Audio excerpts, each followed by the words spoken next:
Next, I got this from Suncoast, which I'm really starting to like Suncoast now because they're doing this. Don't know Suncoast. It's like FYE. Okay, FYE owns it.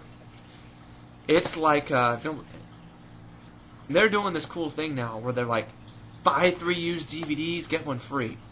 Badass. So for under like $30, I got some good deals. Like for I think I got this for $7.99 or something like that. Picked up The Prowler, which is a movie I've always been curious about. This fucking movie, man. It's I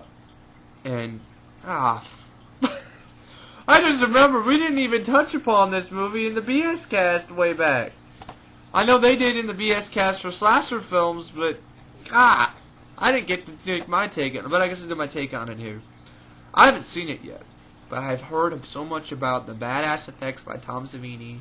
I saw some scenes from it in the awesome documentary Scream Greats, which I'm pissed off about because I had the VHS tape. I brought it to my aunt's house. I tried to rewind it, and then all I got is this. Fuzzy shit. It fucked up my VHS tape. Just trying to rewind the thing. And there was still tape in there. I don't know what the fuck the problem was. I'm looking in there, doing stupid shit. I ripped that little metal thing off the front. Didn't do anything. Pissed. But anyway, this is the Blue Underground release of Prowler, which I believe is sort of hard to find. And because this was released in 2003, folks. Probably get it on Amazon or wherever else. I don't really care, but you know, I've been really wanting to see this film. And it's also known as Rosemary's Killer. And it's got a, you know, if you think you're safe, you're dead wrong. And it's got some good extras like audio commentary, producer, director Joseph Zito. Yes, the same guy who directed Friday the 13th Part 4. The final chapter, which is actually, honestly, my favorite film in the series. He was also slated to direct the canon version of Spider-Man, but you know what happened there. It's also got commentary with Tom Savini and Zito. It's going to be fun. It's got Tom Savini's Meg behind-the-scenes gore footage and theatrical trailer.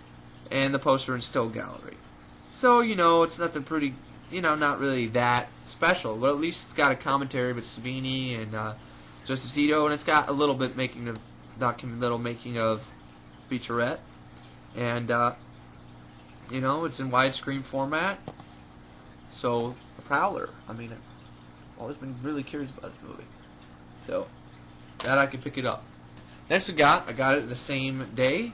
The out-of-print. It's not really out of print. It is. They're not making new copies. I know that for a fact. The Anchor Bay DiviMax special edition of Creepshow 2, which this is a good example of awesome cover art because there never really was a Creepshow 2 comic book.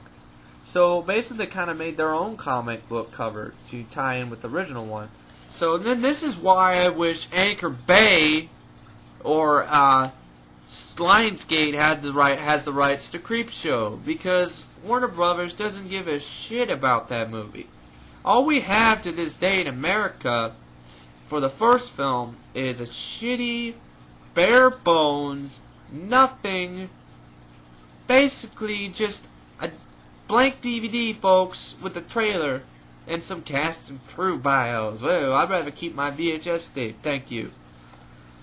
At least with Creepshow 2, this Anchor Bay edition, which I do like this sequel, folks. It's a whole lot better than Creepshow 3, you know what I'm talking about. Creepshow 3, you're so bad, you're killing me.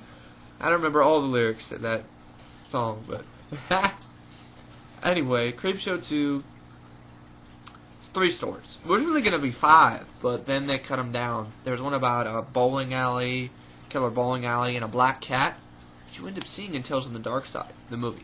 Which Tom Savini has actually said that Tales from the Dark Side, the movie, same thing with George Rubenstein, those people who worked on, and even George A. Romero, all 3 of those guys are involved with the first 2 Creepshow movies. They say that Tales from the Dark Side, the movie, is the unofficial Creepshow 3. So, Creepshow 3 isn't even in the same... I don't even mention that piece of shit about hot dog in the same vein as Creepshow 1 and 2, or even Tales from the Dark Side of the movie. So, So, you know, Creepshow 2, the DVD's got some good features. Got a widescreen presentation, a lot better than the earlier DVD they did. It's got an haunted commentary with Michael Gornick, and it's got a Nightmares and Phone Rubber documentary with special effects makeup artist Harold Berger and Dragonic Carroll. Those guys are awesome. K&B guys. I'm like, yeah. I love those guys. They're like, yeah, K&B. And it's got behind the scenes still diary, storyboard art, screenplay. So, yeah. And I got it for $8.99 or something, $11.99 or something like that. Yeah, I got it used though. So Creepshow 2, as you can see, Anchor Bay actually put some effort into the DVD.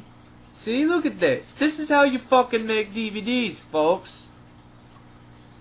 I'm being lazy and doing this shit like MGM did with the re-release of this fucking thing. Why? I mean, even the Prowler, you know, even the Prowler's got it. I mean, even Blue Underground does a good job. See, Blue Underground's got the Prowler right there. Got the scene selections. And then, oh, looky here, you got an original poster for Rosemary's Killer. They actually put effort into their shit. That's why I like Anchor Bay and Blue Underground, those guys. Next we got this used. I heard about it. I thought it was just a re-release, but it actually is, folks. Universal actually put some effort at once. They do. When Universal wants to, they will make some bitchin' ass special edition DVDs. Like this one, the American Werewolf in London, the Full Moon Edition. Which, to the special edition, got it used. And, the same day I got Creepshow 2 and, the Prowler. And, there's another movie I got. I got My Bloody Valentine, the original one, but got it, was on the bus, opened my stuff, and they're looking at it. It looked like someone cummed all over the back of the disc, some white shit on it. So I ended up taking it back, and well, I got something that's well worth the wait. And yeah, but anyway, this is the Full Moon Edition, American Werewolf in London. I have the original version on DVD at home, but this one's. See, they didn't put too much, but I like this. This is simplistic. At least it's not a clear disc, okay? You know, at least they put effort into these little things here. Unlike Paramount, which just slapped them in there. It's got. I love this movie.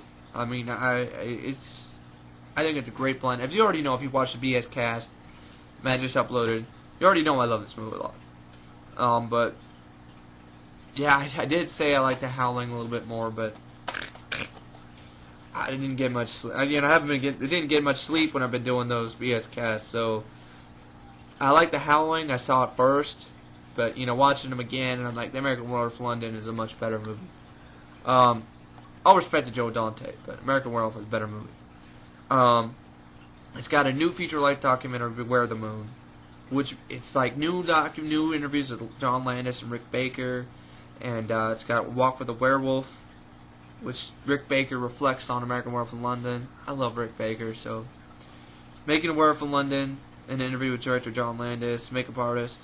So some of this stuff is from the original DVD, but it's got a commentary with cast members David Naughton and Griffin Dunn.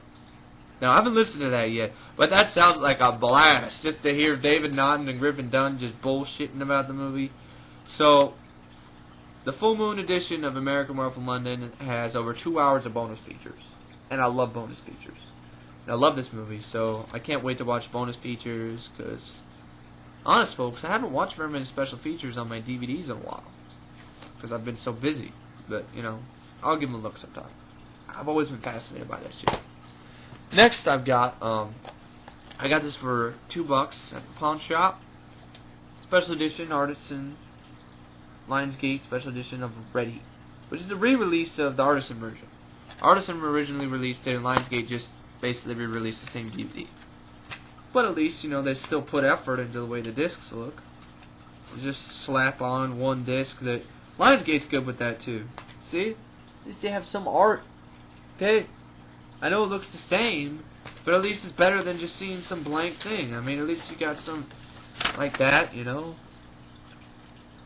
No Ivan Danko there. I've always liked Red Heat, man. I mean, I know it's basically reworking the 48 Hours, but it's very solid. I feel it's kind of one of the more overlooked Schwarzenegger films. I'm going to talk about, True Lies, Conan, his other movies, but Red Heat,